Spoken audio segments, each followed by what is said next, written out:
दोस्तों मैं आपको अपने गार्डनिंग चैनल ग्रोइंग कंटेनर में खुश आमदीद करता हूं। तो आज मैं आपको बताऊंगा कि ग्रेप वाइन को ग्रो कैसे करते हैं। तो बहुत से लोगों की कन्फ्यूजन होती है, मैंने घर में देखा है कि उन्हें इतने बुरे तरीके से ग्रो की होती है कि कोई उनका कहना नहीं होता। फिर मैं देख के मुझे वो होता है कि शर्मिंदगी होती है कि ये क्या कर रहे हैं।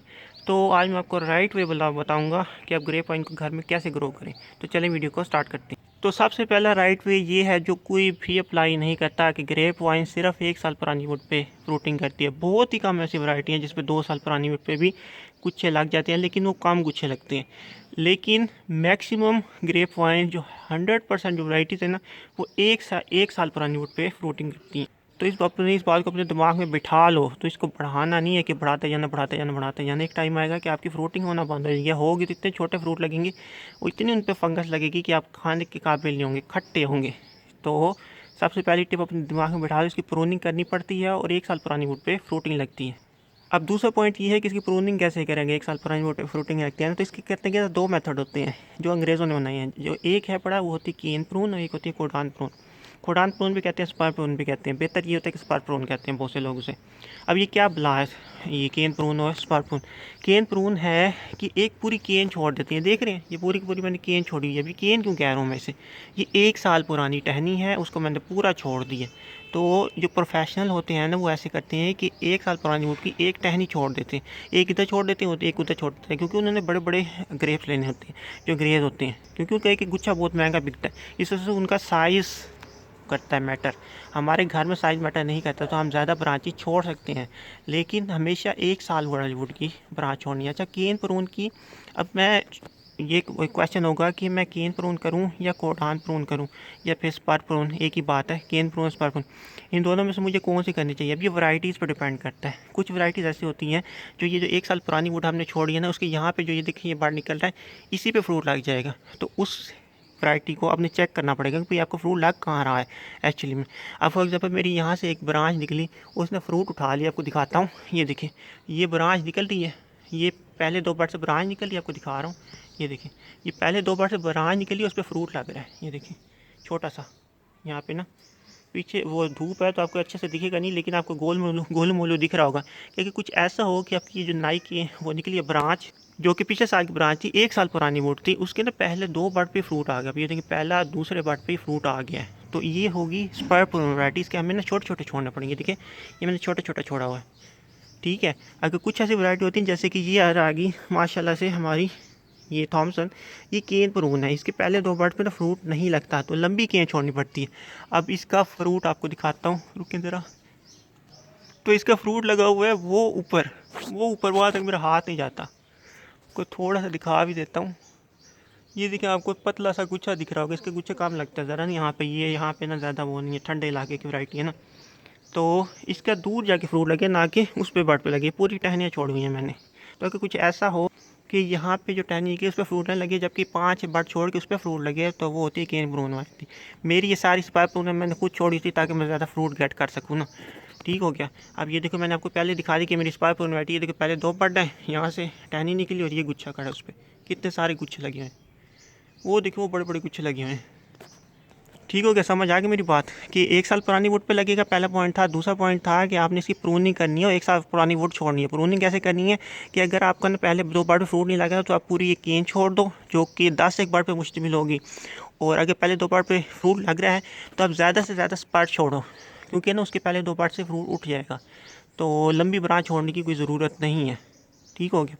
तो ये हो गई 2 वैरायटीज़ अंगूर की, जिसको हमने अपने लिहाज से, मैं ऐसे ना पूछो कि कौन सी वैरायटी है मेरे पास ना, उसका क्या होगा, आपने खुद एनालाइज करना है कि आपके पास कैसे लग रहा है फ्रूट। क्योंकि बहुत से लोग मेरे से पूछते हैं भाई हमारी ये वाली वैरायटी बना के लाए थे, हमारा इस पर फ्रूट नहीं लग रहा। तो भाई जो नर्सरी वाले होते हैं वो एग्जैक्ट वैरायटी आपको नहीं देते। ये वो नहीं है कि बहुत बड़ी बड़ी नर्सरी वाले नहीं है, ये हर किसी को ना, वो सुंदर खानी, सुल्तानिया, ये सब एक ही वैरायटी है यहाँ पे। ये नहीं कि अलग अलग होगी, किसी ने उसको क्या नाम दे दिया और किसी ने क्या नाम दे दिया। जो बड़े बड़े बाग हैं जहाँ पे फ्रूट लगा हुआ है, वहाँ से आपको असल वैरायटी मिल सकती है। उनमें भी 5 लोगों को पता नहीं होता वैरायटी का एग्जैक्ट नेम, जो उनको पीछे से दी होती है वही उनको आगे चला के उसी नाम से आगे वो कर देते हैं, फेमस कर देते हैं। जो असल मिलेगी आपको वैरायटी सुंदर खानी, वो मिलेगी आपको कोयटा से, तो पहाड़ी इलाकों से मिलेंगी वो असल वैरायटी जो ओरिजिनल है। तो यहाँ से लेती हो, यहाँ से बस वो बराए नाम ही आपको मिल रही होती हैं। तो अब ये मैं वो बना के लाया था ब्लैक मस्किट, और जब मेरी निकली तो ये और ग्रेप निकला, ये वाइट ग्रेप निकला। तो यही होता है यहाँ पे ना, लेकिन ये बहुत ही अच्छी वैरायटी है। देखो इसमें कितने बड़े बड़े गुच्छे लगते हैं। तो अब तीसरा पॉइंट ये है कि हमने प्रूनिंग कर ली, नई वुड छोड़ दी, अब उसके ऊपर से ना बार्डर निकले हैं। अब ये जो बार्डर निकले हैं ना, इनकी हमें केयर करनी है। हमने इसकी कैसे केयर करनी है, अब ये देखो मैंने शुरू कर दिया करना। ये देखो ये गुच्छा लगा मेरा इतना बड़ा सा, और आगे देखिए मैंने इसका मुंह काटा हुआ है। क्यों काटा हुआ है, क्योंकि ना ये होती है बड़ी जल्दी फंगस पकड़ती है ना ग्रेप वाइन। तो इसकी फंगस को रोकने के लिए ना हमें इसकी ग्रोथ को रोकना पड़ता है, यानी कि हमारा फ्रूट लग गया। अब ये देखिए मेरा फ्रूट लग गया यहाँ पे, ये गुच्छा खड़ा है, ये देखिए ये। अब ये जो गुच्छा खड़ा है ना, इसके आगे जो ग्रोथ निकलेगी उसकी मुझे ज़रूरत ही नहीं है। तो मैंने यहाँ से इसको कट कर देना है। कोशिश करो कि कम से कम 7 पत्ते ज़रूर छोड़ दो। ये देखो 1 2 3 4 5 6, और ये छोटा सा 7, तो 7 पत्ते ज़रूर छोड़ दो एक गुच्छे के साथ ना। तो ये हो गई तीसरी टिप। अब तीसरी टिप हो गई, अब हमारा ना फ्रूट सेट हो गया। हमने पत्ते शत्ते खुले कर दिए, लेकिन उसकी डेंस वैरायटी ख़त्म कर दिया कि ये ख़त्म नहीं करोगे। फॉर एग्जाम्पल आप इसको आगे बढ़ते रहने दोगे। देखिए वहाँ तक मेरा अभी हाथ नहीं जा रहा, तो मैं उसको वहाँ से जाके काटता हूँ। तो ये देखिए उस पर बड़े बड़े गुच्छे लगे हुए हैं, यहाँ पे बड़े बड़े गुच्छे लगे हुए हैं, आपको दिखाते हैं। ये देखिए मेरे साथ, ये देखिए ये बड़े बड़े गुच्छे लगे हुए हैं। वो ऊपर गुच्छे लगे हुए हैं, आपको दिखेंगे नहीं क्योंकि रोशनी बहुत ज़्यादा है। ये देखिए ऊपर गुच्छे लगे हैं, बहुत सारे गुच्छे लगे हुए हैं। तो अगर बहुत ज़्यादा पत्ते हो जाएंगे ना तो फंगस लग जाएगी। तो फंगस से बचाने के लिए मैंने आपको टिप दे दी कि आपने इनके हेड काट देना है। लेकिन इसके साथ ये भी काम करना है कि अगर बहुत अपन एक जगह गुच्छा लगा हुआ है, आपका फ्लावर खिल रहा है, तो उस पर भी आपको नज़र रखनी है। जो फ्लावर खिल रहे हैं ना, अब ये ना अभी फूल खिले नहीं है ये वाले। जब फूल खिले होते हैं ना तो ये बहुत ही नाजुक हो जाती है, ये वाली ना जो अंगूर है ना बहुत नाजुक हो जाते हैं। तो इस पर कभी भी पानी का स्प्रे नहीं करना जब फूल खिल रहे हैं, जब फूल लग गए हों, क्योंकि वो सारे के सारे गिर जाते हैं और फिर फ्रूट सेट नहीं होता, या इक्का दुक्का फ्रूट सेट होता है, बहुत ही बुरे तरीके से फ्रूट सेट होता है। अब इसका देखिए इतना बड़ा गुच्छा बनेगा ये जो ये है ना, और वहाँ पे भी लगे हुए हैं, मैं देख रहा हूँ। ये देखिए ये लगे हुए हैं, ये देख रहे हैं आप। तो आपने देखना पड़ता है, अगर फॉर एग्जाम्पल कोई पत्ता गुच्छे के उसमें आ रहा है ना, जब खिल रहा है, वो ये पत्तों से यानी कि बाहर गया पड़ा, तो आपने उसको काटना पड़ेगा, आपको उस पत्तों को हटाना पड़ेगा ताकि उसकी पोलिनेशन अच्छे से हो। अब चौथी टिप ये है कि हमने ना पोलिनेशन तो करा दी, हमने काट भी दिया, हमने पोलिनेशन भी करा दी। तो अगला स्टेप क्या है, जब फ्रूट सेट हो रहा होता है ना, तो उस टाइम इसका बड़ा ध्यान रखना होता है। जब वो एकदम छोटे छोटे गोले बन रहे होते हैं ना, तो उस टाइम ना इसको ना फॉर एग्जाम्पल अगर पत्ते टकरा रहे हैं हवा से, या इसके गुच्छों को ना हवा से पत्ते टकरा रही हैं, या कोई चीज़ या इंसेक्ट इसके ऊपर बैठ रहे हैं हल्का सा, इसको ना थोड़ा सा ना खा रहे हैं इसके, तो इसके क्या होगा, इसके ऊपर जो स्किन होगी ना, वो उस पर काले काले धब्बे पड़ने लग जाएंगे। अंगूर तो लगा रहेगा, लेकिन उसके स्किन पे काले धब्बे पड़ने लग जाएंगे। एक तो ये धब्बे फंगस की वजह से पड़ते हैं, और दूसरा टकराने की वजह से पड़ते हैं, क्योंकि बहुत ही नाजुक फ्लावर होते हैं ना, छोटे छोटे फ्रूट सेट हुआ होता है।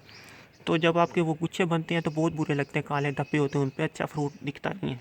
तो इसको बचाने के लिए ना सबसे बेहतरीन तरीका ये है कि जब फ्रूट लग जाए, यानी कि छोटे छोटे गोले बन जाए, तो उसको नीचे लटका दो, नीचे लटका दो। और ना अगर स्प्रे, या तो होता है कि बना स्प्रे कर लेते हैं, वो तो स्प्रे कर लेते हैं ना जो बाहर के होते हैं, यानी कि ना ये जो उसमें लगाते हैं बाय बेचने के लिए, लेकिन हम घर में तो स्प्रे नहीं कर सकते। तो उसका क्या हल है, उसका हल है कागज़ वाला वो लेना शॉपर, उसको बांध देना ऊपर से स्टेपलर लगा के, और अंदर थोड़ी सी ना वो कर देते हैं होल वगैरह ना, तो फिर आपका ना उससे बच जाएगा फ्रूट ना निशानों से।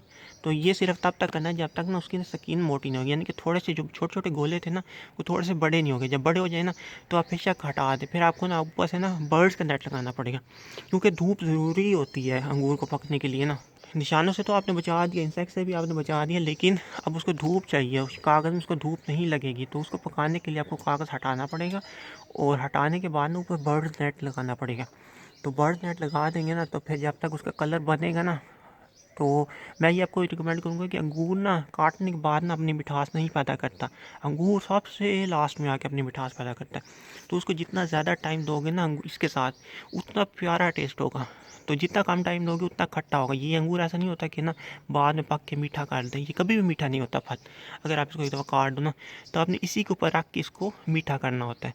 तो यही है, फिर हार्वेस्ट करते हैं और फिर आपका अंगूर तैयार होता है। नेक्स्ट सीज़न वही होता है कि आपने उसको ट्रेन करना होता है, आपने उसको प्रून करना होता है, आपने उसके फ्लावर को प्रोलिनेट करना होता है, आपने उसको फंगस से बचाना होता है, पत्ते तोड़ के हवा लगवा के, यानी कि उसके सारे उसको ना फूलों को वो मिले।